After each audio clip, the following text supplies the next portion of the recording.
Docteur, tout le monde, quand je vais crescer, la foudre.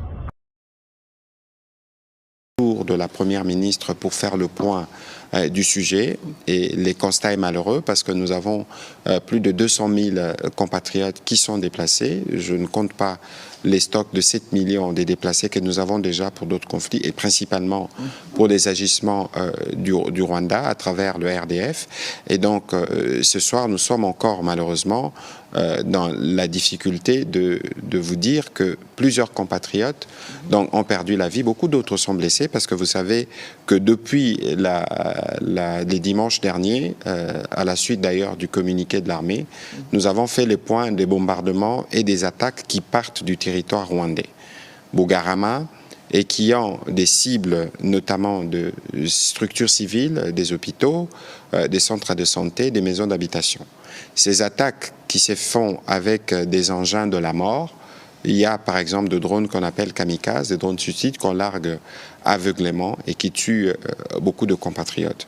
Et vous savez que généralement pour nos forces armées de la République démocratique du Congo, dans les règles d'engagement, nous tenons compte de plusieurs choses, notamment le fait que c'est sur notre territoire que ces violences se font et ce sont nos compatriotes qui perdent la vie ou qui sont blessés. Au moment où je vous parle, on a au moins déjà recensé 83 blessés.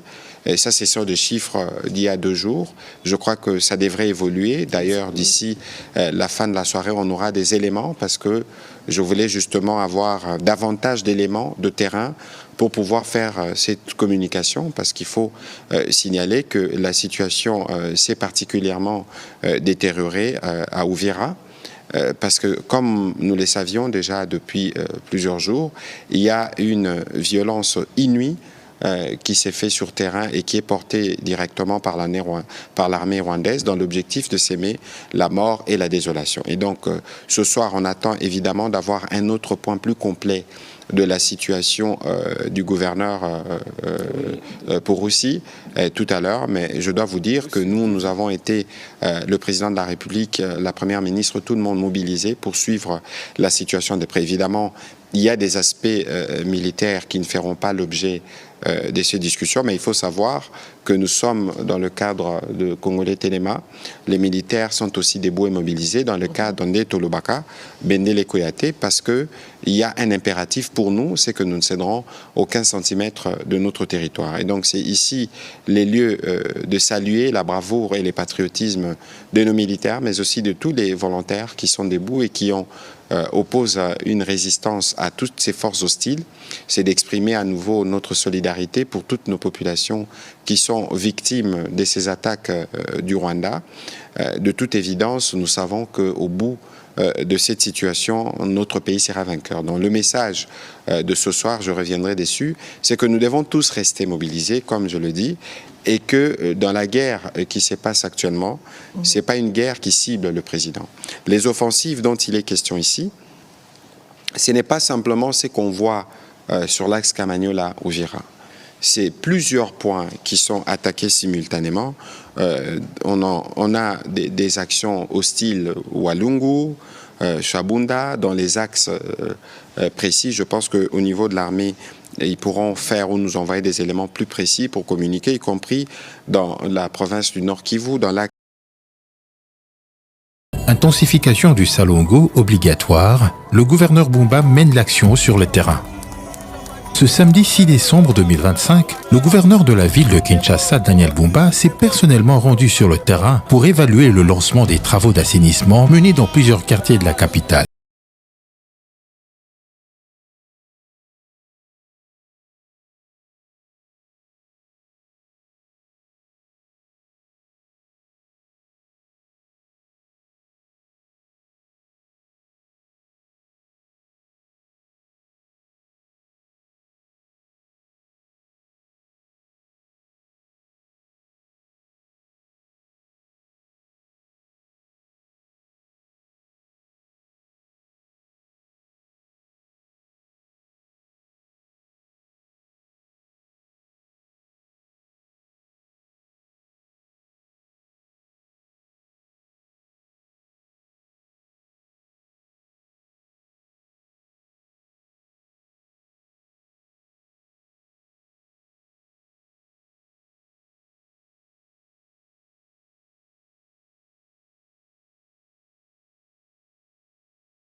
étendue à l'ensemble de la ville, y compris dans les marchés.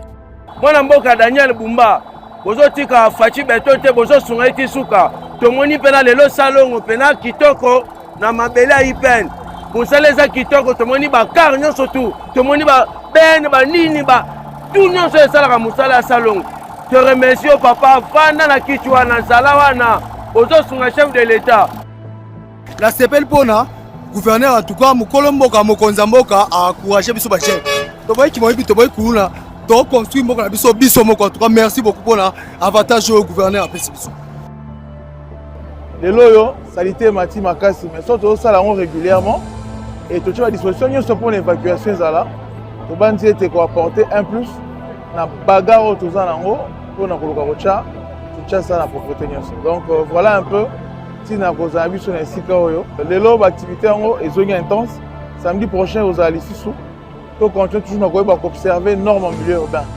donc devant devanture na yo au bois que kangisi ni to koleka on a ko évacuer biso moko peto bonisaka biso moto salaka lelo ba o bazo initiative ya kosala ya kobongisa baninga bazosala bazobongisa bazotia propreté bazosala oyo esengeli po mboka na biso ezala propre ale biso po baleki nzela ozomela mai obwaki sachet surtout bamama wenze ya bakoteka awa akangisi salite na ye abwaki place wana ozala mabe mpo na biso moko mpe mpo na basante na biso.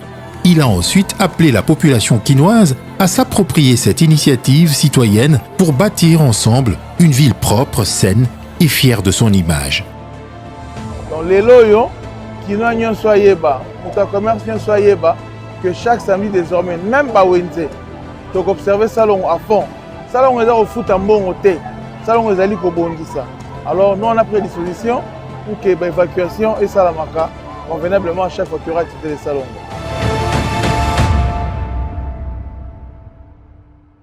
Il n'y a qu'une option possible pour le Burundi, c'est le retrait de ces forces du sud de Kivu, s'ils veulent la paix dans la région. Je remarque et je rappelle que après la chute de Goma et de Bukavu, les forces de sécurité de renseignement des deux pays, donc du Rwanda et du Burundi, s'étaient rencontrées à plusieurs reprises. Dans l'une de leurs réunions, en mars 2025, ils se sont accordés ou convenus sur une déescalade de cette situation. Chaque partie, et la partie burundaise, s'était convenu que les tensions, les discours belliqueux, mais aussi les opérations militaires stopperaient. Ça, c'était en mars. Mais malheureusement, juste après cela, il y a eu deux interviews coup pour coup du président Ndayishimiye, à France 24, à BBC, qui a accusé le Rwanda de vouloir attaquer le Burundi, alors qu'on était en voie de résoudre cette question, que ce soit au niveau des services de renseignement, ou des services ou des officiers militaires, que ce soit au niveau même politique, puisque j'étais en contact avec mon homologue burundais de l'époque. Et puis après cela, le président Ndayishimiye a envoyé beaucoup plus de troupes au sud Kivu, maintenant qui ont atteint le chiffre de 20 000. Et ici, je tiens à réaffirmer l'engagement du Rwanda pour la paix. Et donc, ce qu'il faut maintenant, c'est qu'il y ait une mise en œuvre stricte du cessez-le-feu qui inclut, bien sûr, le retrait des troupes burundaises et l'arrêt de ces frappes aériennes. Au moment où nous commençons cette séance, l'Assemblée nationale est préoccupée par la poursuite et l'aggravation de la situation sécuritaire et humanitaire à l'est de notre pays. Des pans entiers des provinces de l'Ituri, du Nord Kivu et du Sud Kivu continuent à souffrir sous le joug de l'agresseur rwandais et ses supplétifs. Nous exprimons au nom de l'Assemblée nationale notre solidarité et notre compassion à l'égard de notre peuple, de nos forces armées et de nos compatriotes Wazalendo, en attendant de plus amples informations du gouvernement qui est en charge de la situation. je vous prie de vous lever pour observer un instant de recueillement en mémoire de nombreux compatriotes tués par ces agresseurs sans foi ni loi.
Après les récentes attaques perpétrées par la milice CRP de Thomas Lubanga à Boulé dans le territoire d'Indjougou, la chefferie de Bahema Bandjeri montre au créneau.